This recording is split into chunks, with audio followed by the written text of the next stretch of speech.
अस्सलाम वालेकुम, आदाब। मैं हूं खलील फरहाद। आज बादशाह वक्त में बात करेंगे हिंदुस्तान पर राज करने वाले खिलजी ख़ानदान के दूसरे और सबसे ताकतवर सुल्तान अलाउद्दीन खिलजी के बारे में, जिनकी इमेज को हिंदुस्तानी फिल्मों में दागदार किया गया।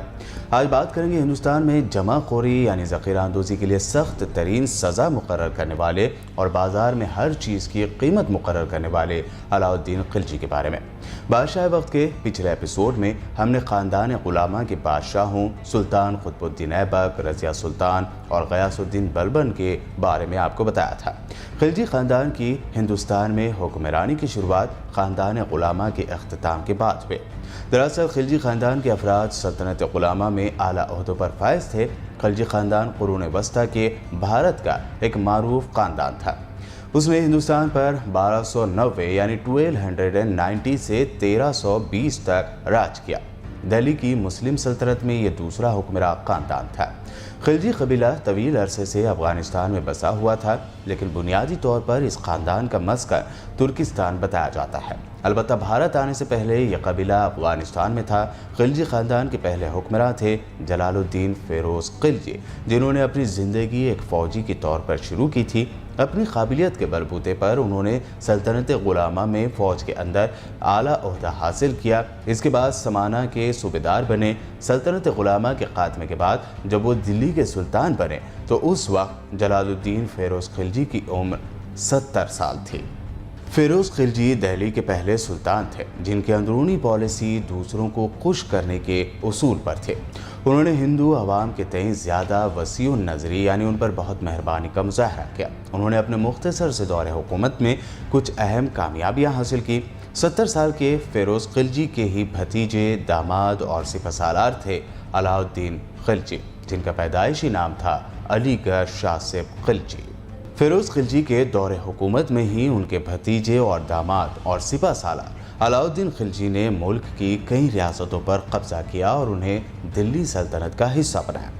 जलालुद्दीन फ़िरोज़ खिलजी की हुकूमत में पंजाब पर मंगोलों का हमला हुआ, जिसे नाकाम बनाया गया। इसी अहद में मंगोलों के एक बड़े ग्रुप ने मुसलमान होकर हिंदुस्तान में ही रहने का फ़ैसला किया। दिल्ली के तख्त पर विराजमान होने का ख्वाब देखने वाले अलाउद्दीन खिलजी ने पहले ही अपनी बेपनाह फ़ौजी सलाहियत का लोहा मनवाया था। अलाउद्दीन खिलजी ने साउथ इंडिया पर हमला किया, जो इस इलाके पर मुसलमानों का पहला हमला था। सुल्तान अलाउद्दीन खिलजी ने रणथंभौर, चित्तौड़ और मांडव पर कब्ज़ा किया और देवगिरी की अमीर रियासत को अपनी रियासत में मिला लिया। साउथ इंडिया पर किए गए हमले और इन हमलों में मिली फतह से अलाउद्दीन खिलजी को बहुत बड़ा माल गनीमत हाथ लगा था। जंग के बाद मिले इस बड़े खजाने या फिर माल गनीमत के साथ जब अलाउद्दीन खिलजी वापस लौटे तो दिल्ली का तख्त उनका इंतज़ार कर रहा था। साउथ इंडिया से लौटने के बाद उनके और दिल्ली के तख्त के दरमियान रोड़ा बने अपने ही चाचा और ससुर सुल्तान जलालुद्दीन फ़िरोज़ खिलजी को अलाउद्दीन खिलजी ने कत्ल कर दिया और 22 अक्टूबर 1296 यानी 1296 को ख़ानदान ग़ुलामा के साबिक़ हुक्मरान ग़यासुद्दीन बलबन के लाल महल में अपनी ताजपोशी अलाउद्दीन खिलजी ने करवाई। अब बात करते हैं सुल्तान अलाउद्दीन खिलजी के दौरे हुकूमत की।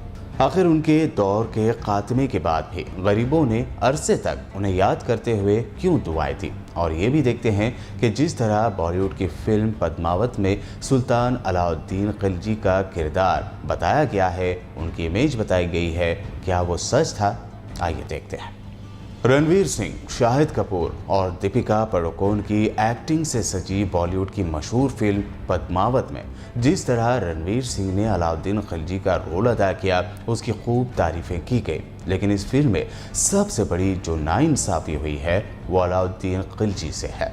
इस फिल्म में अलाउद्दीन खिलजी को इस तरह बताया गया है जैसे वो कोई वहशी, सफाक, जंगली और जालिम हुक्मरान हो, नोच नोच कर खाता हो, अजीब व गरीब कपड़े पहनता हो।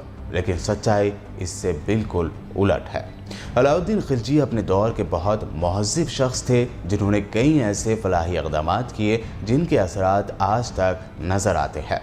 अलीगढ़ मुस्लिम यूनिवर्सिटी में डिपार्टमेंट ऑफ हिस्ट्री के हेड और हिंदुस्तान के अहद वस्ता के हिस्ट्री के एक्सपर्ट प्रोफेसर सैयद अली नदीम रिजवी कहते हैं कि अलाउद्दीन खिलजी एक तारीख़ी किरदार है। उनकी ज़िंदगी का मुकम्मल रिकॉर्ड मौजूद है। उनका शुमार हिंदुस्तान के सबसे रोशन ख्याल हुक्मरानों में होता है। खिलजी सल्तनत से पहले दिल्ली पर हुकूमत करने वाले हुक्मरां शमसुद्दीन अल्तमश, गयासुद्दीन बलबन और रज़िया सुल्तान ने हुकूमत में मुकामी लोगों को यानी हिंदुस्तानियों को शामिल नहीं किया था। सिर्फ तुर्कों को ही अहम ओहदे दिए जाते थे, इसलिए इसे तुर्क हुकूमत भी कहा जाता था। लेकिन वो अलाउद्दीन खिलजी ही थे जिन्होंने हिंदुस्तानियों को भी अपनी हुकूमत में शामिल किया और आला ओहदे दिए। अलाउद्दीन खिलजी के इसी इक़दाम के बाद आने वाले हुक्मरानों ने हिंदुस्तानियों को हुकूमत में शामिल करने का सिलसिला शुरू किया, इसीलिए इसको खिलजी इनक़िलाब भी कहा जाता है। हिस्टोरियन मानते हैं कि जिस गंगा जमनी तहजीब के लिए हिंदुस्तान मशहूर है और जिसे बाद में अकबर ने आगे बढ़ाया, इसकी शुरुआत अलाउद्दीन खिलजी ने ही की थी।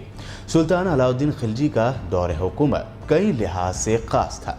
ख़ास तौर पर बाज़ार या मंडी या मार्केट से मुताल्लिक़ उनकी पॉलिसी एक इनक़िलाबी पॉलिसी थी। अलाउद्दीन खिलजी ने बाज़ार में बेची जाने वाली हर चीज़ की कीमत या रेट मुकर्रर कर दी थी, तो वहीं कम तोलने वाले और नाप तोल में कमी करने वाले ताजरों के लिए सख्त सज़ाएँ भी उन्होंने मुकर्रर कर रखी थीं। अलाउद्दीन खिलजी ने अपनी सल्तनत में सभी चीज़ों को क्वालिटी के लिहाज से 3 अक़साम यानी 3 टाइप में बांट कर उनकी कीमतें मुकर्रर कर रखी थीं और इससे ज़्यादा कीमत पर माल बेचने की इजाज़त हरगिज़ नहीं थी। इसीलिए अलाउद्दीन खिलजी के दौर में खुशहाली थी और खाने पीने की चीज़ें आसानी से मुकर्रर कीमत पर हासिल हो जाया करती थी। इसी ज़माने के रुपए को तिनका कहते थे और वज़न के एतबार से एक तिनका 1 रुपए के बिल्कुल बराबर होता था, यानी 96 रत्ती का होता था। एक तिनका तांबे के बने 50 चीतल के बराबर होता था। रोज़मर्रा इस्तेमाल की चीज़ें सस्ती होने से लोग खुशहाल हो गए और अलाउद्दीन खिलजी के मरने के बाद भी अरसे तक उनके अहद को याद किया करते थे। हिंदुस्तान के वज़ीर आज़म नरेंद्र मोदी ने दलालों का रोल ख़त्म करने की बात करते हुए जो तीनों ज़रई क़वानीन यानी एग्रीकल्चरल लॉज या फार्म्स लॉज लाए हैं, उसमें किसानों के मुताबिक कई लूप होल्स हैं, लेकिन आज से कई 100 साल पहले ही अलाउद्दीन खिलजी ने अपने दौर हुकूमत में दलालों का रोल भी बिल्कुल ख़त्म कर दिया था। खिलजी ने किसानों और हुकूमत के दरमियान से दलालों को हटा दिया था। ज़रई निज़ाम में बेहतरी के साथ खिलजी ने ईमानदार इंतज़ामिया को यकीनी बनाया। ज़ख़ीरा अंदोज़ी की सख्त तरीन सज़ा मुकर्रर कर रखी थी। जासूसी का एक ऐसा निज़ाम बनाया था कि बादशाह को मंडी की खबरें डायरेक्ट पहुँचाई जाती थी। एक आला नस्ल के घोड़े की कीमत 120 टका थी, जबकि दूध देने वाली भैंस की 6 टके और दूध देने वाली गाय की कीमत 4 टके तय थी। इसके अलावा सारे अनाज, गेहूँ, चावल, जौ, बाजरा वगैरह की कीमतें भी मुकर्रर की गई। मुकर्रर कीमत से ज़्यादा बेचने पर सख्त कार्रवाई की जाती थी। अलाउद्दीन खिलजी के ज़माने के हिस्टोरियन ज़ियाउद्दीन बर्नी ने लिखा है कि खिलजी ने दिल्ली में ऐसा निज़ाम कायम किया था जिसमें मुख्तलिफ़ चीज़ों के लिए मुख्तलिफ़ बाज़ार थे। मिसाल के तौर पर खाने की अशिया के लिए एक अलहदा बाज़ार था। महंगी अशिया जैसे कपड़े, तेल, घी और मवेशियों के लिए अलग अलग बाज़ार थे। हिस्टोरियन ये भी कहते हैं कि अलाउद्दीन खिलजी के बाज़ार में कीमत पर कंट्रोल करने की एक बड़ी वजह यह भी है कि उनके पास एक बड़ी फ़ौज थी जिसे अशिया मुहैया कराने के लिए उन्होंने कीमत का तयन किया था। ज़ख़ीरा अंदोज़ी रोकने के लिए खिलजी ने शाही गोदाम बनवाए थे जिनमें बड़ी मकदार में खाने पीने की ज़रूरी अशिया रखी जाती थी और यहीं से आढ़तियों को मुहैया कराई भी जाती थी ताकि ये यकीनी बनाया जा सके कि बाज़ार में किसी चीज़ की कमी ना हो और ज़ख़ीरा अंदोज़ी ना की जा सके। किसी भी किसान, कारोबारी या आढ़ती को मुकर्ररा हद से ज़्यादा खुराक रखने की इजाज़त नहीं थी और ना ही मुकर्ररा कीमत से ज़्यादा पर बेचने की इजाज़त थी। अलाउद्दीन खिलजी ने अपने दौर में कई उमरा के हथियाए गए ख़जाने को भी अपने पास जमा कर लिया था या उन्हें अपने पास रखते हुए ये पैगाम दिया था कि इन उमरा के पास अगर ज़्यादा दौलत होगी तो वो हुकूमत के ख़िलाफ़ बागी होते हैं और सरकश होते हैं। अलाउद्दीन खिलजी के बारे में हिस्टोरियन ने लिखा है कि उन्होंने नया मज़हब बनाने की कोशिश की थी, लेकिन सुन्नी मुस्लिम अलाउद्दीन खिलजी के बारे में इस तरह के दावों को भी खारिज कर दिया गया और इसे कभी साबित नहीं किया गया। अलाउद्दीन खिलजी पर गुजरात में खून बहाने के भी इल्ज़ाम लगे हैं, लेकिन वो अलाउद्दीन खिलजी ही हैं जिन्होंने गुजरात के राजा करना की मलिका कमला देवी की दरख्वास्त पर कमला देवी की बेटी देवल देवी को अपनी मां से मिलाया था। कमला देवी गुजरात पर हमले के बाद अलाउद्दीन खिलजी की बीवी बनी। कमला देवी ने अपनी बेटी को राजा करण के कब्जे से आज़ाद कराने की अलाउद्दीन खिलजी से दरख्वास्त की थी। दिल्ली लाने के बाद कमला देवी अपनी बेटी देवल देवी के साथ शाही महल में ही रहने लगी। एक और ख़ास बात, अलाउद्दीन खिलजी की इमेज मुतासिर करने के लिए उनके वफादार और सिपहसालार मलिक काफूर से उनका नाजायज़ रिश्ता जोड़ा जाता है। कई हिस्टोरियन ने इस बारे में लिखा है लेकिन साबित नहीं कर पाए। वहीं कई हिस्टोरियन, जिनमें नॉन मुस्लिम्स की बड़ी तादाद है, उन्होंने खुद अलाउद्दीन खिलजी को होमोसेक्सुअल या बायसेक्सुअल बताने वाले दावों को सरासर बेबुनियाद करार दिया है। उन हिस्टोरियन का कहना है कि अलाउद्दीन खिलजी का मलिक काफूर से ज़्यादा मिलना इसलिए था क्योंकि हुकूमत के कई काम मलिक काफूर अंजाम देता था और रिपोर्ट देने के लिए खिलजी से मिलना ज़रूरी होता था। इतना ही नहीं, मलिक काफूर अलाउद्दीन खिलजी की मौत तक उनका वफादार रहा और कहते हैं कि अपनी मौत के आखिरी दिनों में जब अलाउद्दीन खिलजी मुख्तलिफ बीमारियों में मुब्तला हुए तो उन्हीं के कहने पर मलिक काफूर ने अलाउद्दीन खिलजी को मौत की नींद सुला दिया था। प्रोग्राम बादशाह वक्त में ये थी खिलजी ख़ानदान के दूसरे और सबसे ताकतवर बादशाह अलाउद्दीन खिलजी की ज़िंदगी की मुकम्मल दास्तान। मिलते हैं बादशाह वक्त के अगले एपिसोड में। हमारे चैनल को सब्सक्राइब करना बिल्कुल भी ना भूलें। देखते रहिए BBN चैनल।